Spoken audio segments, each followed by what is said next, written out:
बढ़ी हुई हवाएं चल सकती हैं। इससे स्थानीय समय अनुसार सुबह 3 बजे से दोपहर 3 बजे तक विशेष रूप से खतरनाक स्थिति वाली रेड फ्लैग चेतावनी जारी रहेगी। शाम 6 बजे से सुबह 6 बजे तक पैलिसेड्स और ईटन फायर जोन में कर्फ्यू लागू। यूएसए टुडे की रिपोर्ट के मुताबिक कार्यालय ने कहा कि हम अब भी खतरे से बाहर नहीं हैं।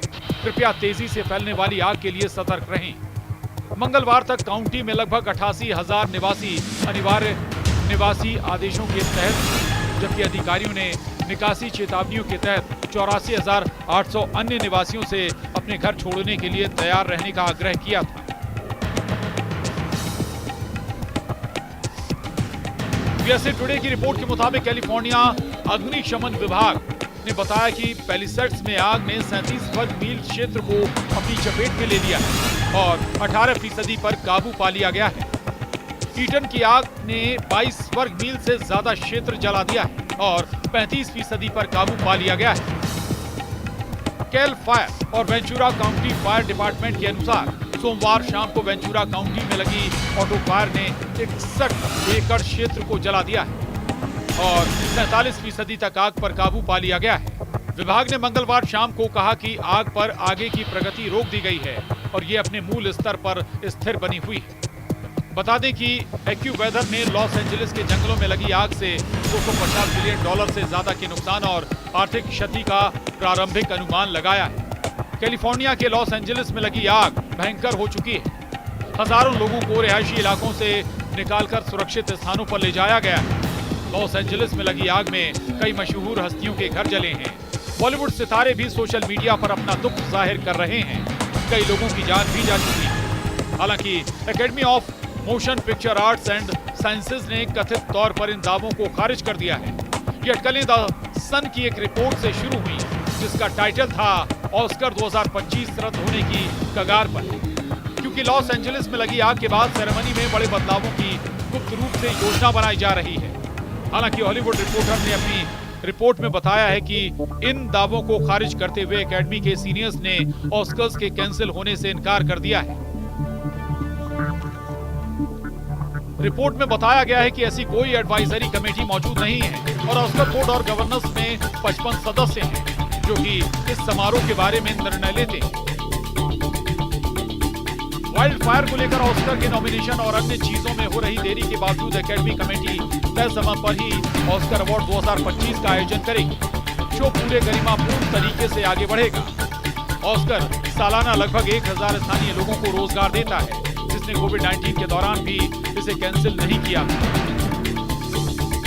ऑस्कर कैंसिल करने की बजाय इस पर ध्यान दिया गया था कि इसे सुरक्षित तरीके से आयोजित किया जाए। पिछले 50 सालों में कैलिफोर्निया के जंगलों में 78 से ज्यादा बार आग लग चुकी है। कैलिफोर्निया में जंगलों के पास रिहायशी इलाके बढ़े हैं। ऐसे में आग लगने पर नुकसान ज्यादा होता है। 1933 में लॉस एंजलिस के ग्रिफिथ पार्क में लगी आग कैलिफोर्निया की सबसे बड़ी आग थी। इसने करीब 83,000 एकड़ के इलाके को अपनी चपेट में ले लिया था। करीब 3 लाख लोगों को अपना घर छोड़कर दूसरे शहरों में जाना पड़ा था।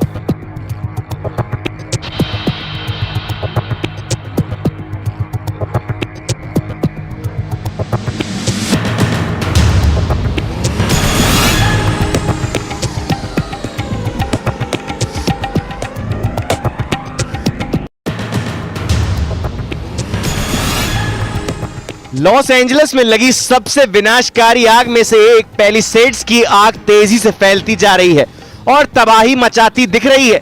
इसके कारण कई घर राख हो गए हैं तो वहीं मेन सड़कें बंद हो गई हैं। इतना ही नहीं, हवा में धुआं और हजारों लोगों को विस्थापित होना पड़ा है। इसी बीच लॉस एंजलिस में रहने वाली प्रियंका चोपड़ा जोनस ने निवासियों की सुरक्षा और समुदाय को हुए भारी नुकसान के बारे में अपनी चिंता व्यक्त करते हुए कुछ तस्वीरें इंस्टाग्राम पर शेयर की हैं। वहीं लोगों से मदद की गुहार लगाई है। अपने इमोशनल पोस्ट में आग से हुए भारी नुकसान और जले हुए घर की तस्वीरें शेयर करते हुए एक्ट्रेस ने इंस्टाग्राम पर लिखा, आई लव यू LA, मेरा दिल बहुत भारी है, जबकि मैं अपने परिवार की सुरक्षा के लिए बहुत आभारी हूँ। हमारे बहुत से दोस्तों, सहकर्मियों और साथी एंजेलिनोस ने बहुत कुछ खो दिया है। इस आग ने अनगिनत परिवारों को विस्थापित कर दिया है और पूरी कम्युनिटी को तबाह कर दिया है, जिसके कारण पुनर्निर्माण और सहायता की बहुत जरूरत है। अमेरिका के कैलिफोर्निया के लॉस एंजलिस में जंगलों की आग अब भी पूरी तरह नहीं बुझ पाई है। भयंकर आग फैलने की घटनाएं एक हफ्ते पहले शुरू हुई थी। आग की चपेट में आकर जान गंवाने वाले लोगों का आंकड़ा 25 तक पहुंच गया है। कई लोग लापता बताए जा रहे हैं। 12,300 से ज्यादा इमारतें जलकर नष्ट हो गई हैं। आग से 40,000 एकड़ से ज्यादा क्षेत्र जल गया है। इसी बीच राष्ट्रीय मौसम सेवा ने दक्षिणी कैलिफोर्निया के लिए फिर से विशेष रूप से खतरनाक हवाओं की चेतावनी दी है।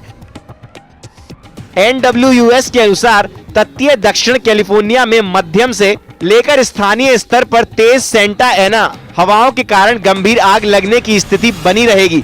विशेष रूप से खतरनाक स्थिति के लिए रेड फ्लैग चेतावनियां लागू रहेंगी। CBS न्यूज की रिपोर्ट के मुताबिक अधिकारियों ने बताया कि अब तक की सबसे बड़ी आग पैलिसेड्स और ईटन की जंगल की आग बेकाबू होकर जल रही है। NWS ने अपनी वेबसाइट पर जानकारी दी है कि दक्षिणी कैलिफोर्निया में वेंचुरा और लॉस एंजलिस काउंटी के कुछ हिस्सों में समयानुसार स्थानीय रूप से अत्यधिक आग का खतरा बना रहेगा। साथ ही पहाड़ी क्षेत्रों में 30 से 50 मील प्रति घंटे की उत्तर पूर्वी हवाएं चलेंगी। NWS ने अपनी वेबसाइट पर जानकारी दी है कि दक्षिणी कैलिफोर्निया में वेंचुरा और लॉस एंजलिस काउंटी के कुछ हिस्सों में स्थानीय समयानुसार कम से कम बुधवार 15 जनवरी दोपहर तक स्थानीय रूप से अत्यधिक आग का खतरा बना रहेगा। साथ ही पहाड़ी क्षेत्रों में 30 से 50 मील प्रति घंटे की उत्तर पूर्वी हवाएं चलेंगी। NWS ने बताया आज भी ट्रांसवर्स और पेनिनसुलर रेंज के अधिकांश हिस्सों में गंभीर आग लगने की स्थिति बनी रहेगी। हालांकि हवा के झोंके वेंचुरा और लॉस एंजलिस काउंटी की तुलना में उतने मजबूत नहीं हो सकते हैं, लेकिन आग के तेजी से बढ़ने, स्थानीय स्तर पर पेड़ों के गिरने और बिजली गुल होने की संभावना अब भी बनी रहेगी। दिन के दौरान स्थिति में सुधार होता दिख रहा है क्योंकि सतही दबाव की मात्रा कमजोर हो रही है और हवाएं कमजोर रूप से तट की ओर बढ़ने लगी हैं। इसके अलावा CBS न्यूज के मुताबिक राष्ट्रीय मौसम सेवा के लॉस एंजलिस कार्यालय ने कहा कि मंगलवार को हवाएं कमजोर नहीं, लेकिन बुधवार को बढ़ी हुई हवाएं चल सकती हैं। इसने स्थानीय समय अनुसार सुबह 3 बजे से दोपहर 3 बजे तक विशेष रूप से खतरनाक स्थिति वाली रेड फ्लैग चेतावनी जारी रखी है। शाम 6 बजे से सुबह 6 बजे तक पैलिसेड्स और ईटन फायर जोन में कर्फ्यू लागू है। USA टुडे की रिपोर्ट के मुताबिक कार्यालय ने कहा, हम अभी भी खतरे से बाहर नहीं हैं। कृपया तेजी से फैलने वाली आग के लिए सतर्क रहें। मंगलवार तक काउंटी में लगभग 88,000 निवासी अनिवार्य निकासी आदेशों के तहत थे, जबकि अधिकारियों ने निकासी चेतावनियों के तहत 84,800 अन्य निवासियों से अपने घर छोड़ने के लिए तैयार रहने का आग्रह किया था। USA टुडे की रिपोर्ट के मुताबिक कैलिफोर्निया अग्निशमन विभाग ने बताया कि पैलिसेड्स में आग ने 37 वर्ग मील क्षेत्र को अपनी चपेट में ले लिया है और 18% पर काबू पा लिया गया है। ईटन की आग ने 22 वर्ग मील से ज्यादा क्षेत्र जला दिया है और 35% पर काबू पा लिया गया है। कैल फायर और वेंचुरा काउंटी फायर डिपार्टमेंट के अनुसार सोमवार शाम को वेंचुरा काउंटी में लगी ऑटो फायर ने 61 एकड़ क्षेत्र को जला दिया है और 47% तक का आग पर काबू पा लिया गया है। विभाग ने मंगलवार शाम को कहा कि आग पर आगे की प्रगति रोक दी गई है और यह अपने मूल स्तर पर स्थिर बनी हुई है। बता दें कि एक्यूवेडर ने लॉस एंजलिस के जंगलों में लगी आग से $250 बिलियन से ज्यादा के नुकसान और आर्थिक क्षति का प्रारंभिक अनुमान लगाया है। एक अंदरूनी सूत्र ने न्यूज पोर्टल को बताया, इस समय बोर्ड की मुख्य चिंता यह नहीं है कि ऐसा लगे कि वे जश्न मना रहे हैं, जबकि लॉस एंजलिस के कई लोग अकल्पनीय नुकसान से जूझ रहे हैं। भले ही आग अगले हफ्ते में कम हो जाए, लेकिन वास्तविकता यह है कि शहर अभी भी दर्द में है और महीनों तक उस दर्द से जूझता रहेगा। इसलिए फैसला किया गया है कि जब सही अवसर सामने आएंगे तो फोकस सपोर्ट करने और फंड रेज करने। कैलिफोर्निया के लॉस एंजलिस में लगी आग भयंकर हो चुकी है। हजारों लोगों को रिहायशी इलाकों से निकालकर सुरक्षित स्थानों पर ले जाया गया है। लॉस एंजलिस में लगी आग में कई मशहूर हस्तियों के घर जले हैं।